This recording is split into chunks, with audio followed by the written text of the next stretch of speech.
went to school with the nuns, and then she was also in school, so they were very educated. They came here for different reasons.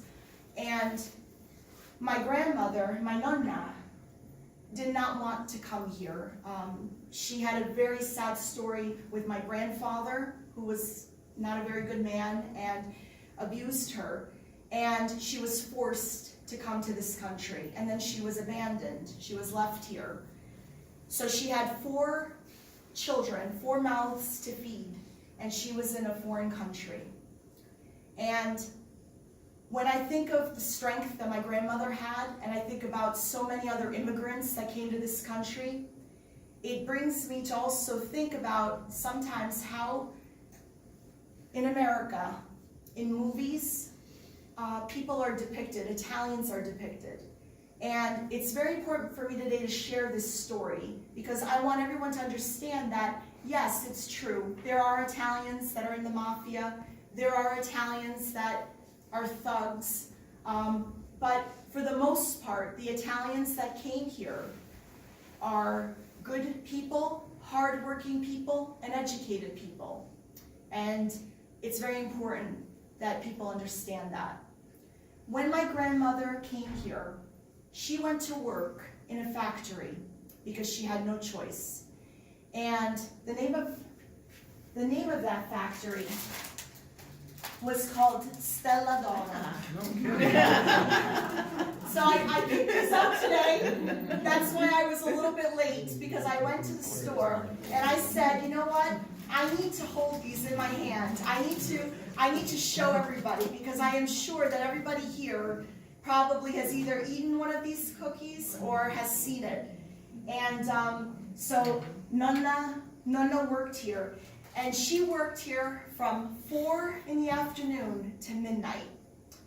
And she would tell me stories sometimes that she would be in her heels and she would be so tired and so heartbroken. And yet she would have to make it there because she had to feed her family. And when I think of that, I think about how beautiful it is to know that there are so many Italians that have that story. And she was an amazing woman. She was one of the most loving and one of the most God-fearing people I'd ever met. From the age of probably 35, 36, after her husband abandoned her, she was never with another man. Her life was dedicated to her family. And my mother, my beautiful mother, is the spitting image of my nonna, a beautiful, saintly woman. So, I'm sorry if I'm getting a little emotional. So, these cookies represent a lot to me. They represent someone that's very beautiful.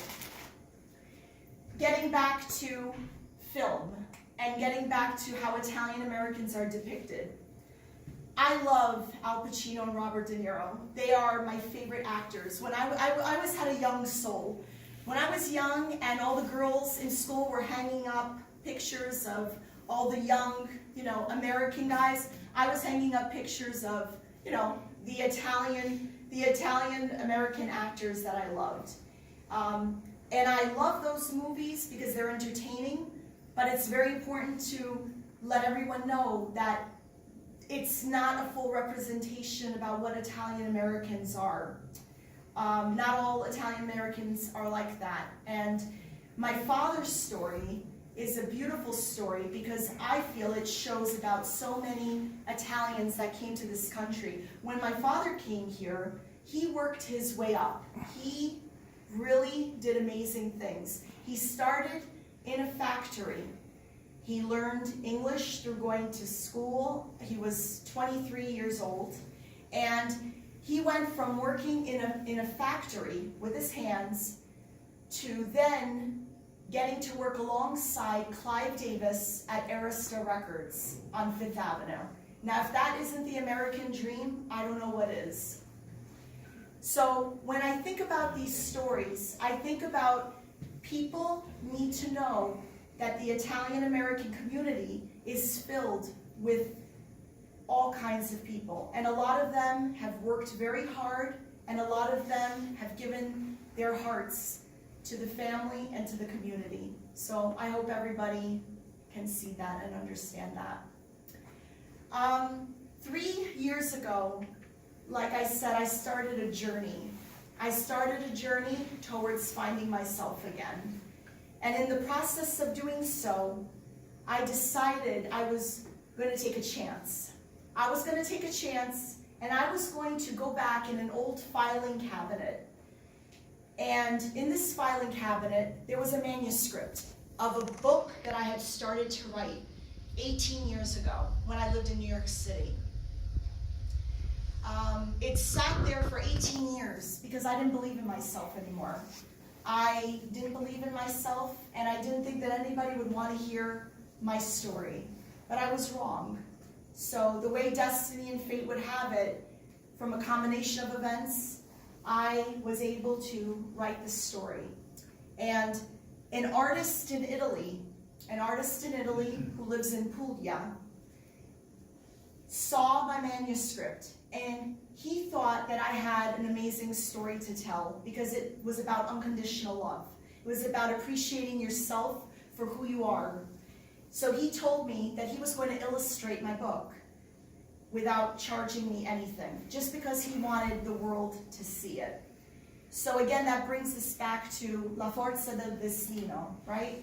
Destiny. Everything in this life happens for a reason. We are brought to different things, not just because of our willingness, but because it's meant to be. So the book that I wrote was called in English, The Elephant and the Butterfly. In Italian, L'elefante e la farfalla. So the elephant is a representation of me. The butterfly is a representation of my nonna. And the book is all about acceptance, it's about finding yourself, and it's about loving yourself, which is something that all of us sometimes have had a very tough time to do, but that we need to do. We need to do for ourselves. So the book was, again, done by an artist in Italy. It was written by me, and it was translated into Italian by my good friend, Professor Andrew Sedio, who is here with us today. So it was very important that the Italian version exists because I guess when I thought about Nonna, I know that she would have wanted the Italian version, and I wanted this book to travel all the way to Italy, so it was done in both languages. Very quick, I will show you this piece of artwork. Is called Fiori di Navigli. And if you think back at the slide that we had of the Navigli Canal in Milano, there are flowers that grow there, and I decided I was going to do this painting of it. So that's one of my paintings there.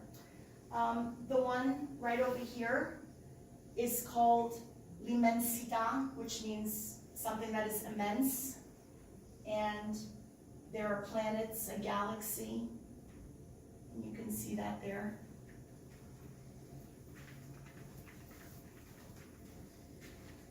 This one is called Il Risveglio, which means the reawakening.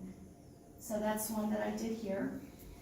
And then the one right over here that you see here, that's called Illuminazione, so to illuminate. And this one with the two statues is called Fuoco e Ghiaccio. So fuoco meaning fire, ghiaccio meaning ice, fire and ice. And I would also like to note that upstairs, I am so humbled, I am so honored that two of my paintings have been put up. One is a boot of Italy, it's an abstract art, and it's hanging right in the cafe, you can see it, and the other one is toward the gift shop. And I am so honored to have my art hanging in a public building, especially this building. So if anybody would like to ask me any questions, I will be happy to answer them about either my stay in Italy, what I discovered about it, what I discovered about myself, any questions about anything that we saw today. I am more than happy to answer. So Yes, I just want to say something about Yes. Vietri sul Mare. See, It's a beautiful town. It has a lot of ceramic, yes. and it is famous for its ceramic. It is famous, and I want to thank the doctor for mentioning that, because I just want to let him know and everyone know that one of the most famous ceramics is called Ceramica Solimere, and it is amazing. If you have a chance, please go online. They are very good friends of the family. We've known them for years, and it is beautiful. They actually do ship to the United States, and I want to also mention that in the gift shop, there are ceramics from Italy that are beautiful. So please make sure to stop in the gift shop and look, because it really is beautiful. Does anybody else want to ask me anything? Antonella, yes. So they say that absence makes the heart grow fonder. Yes. And I know how much you love Italy.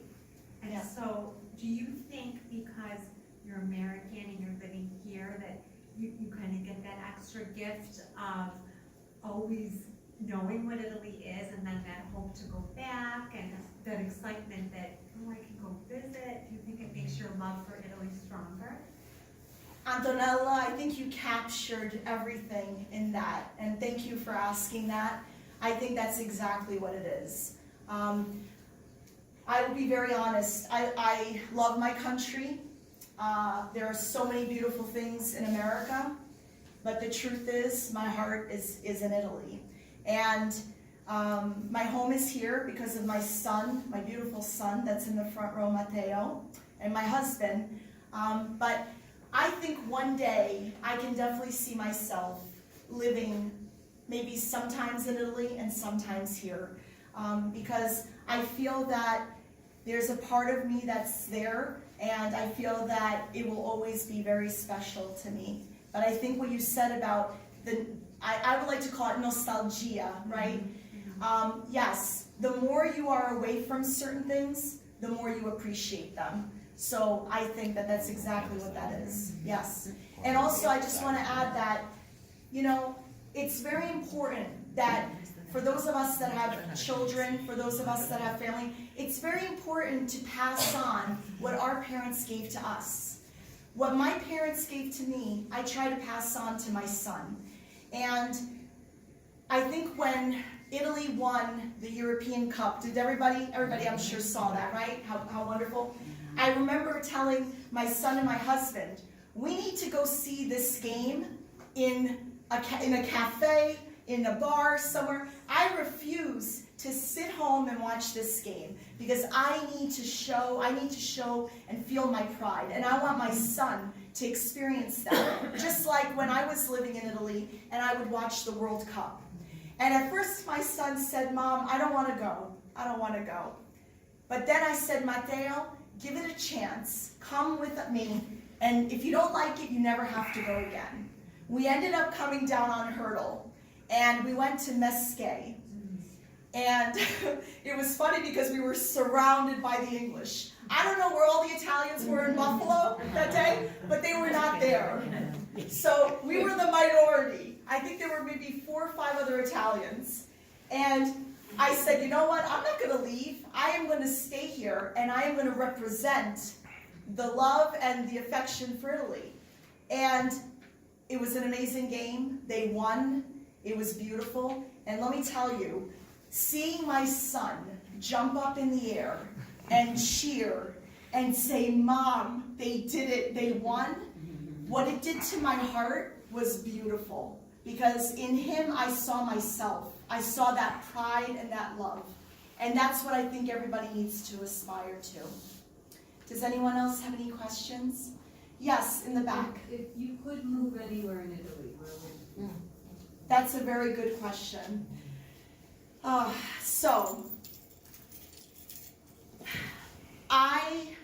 Like I said, I love Rome. I love Rome because I think in Rome you get a little bit of everything. But if I have to answer that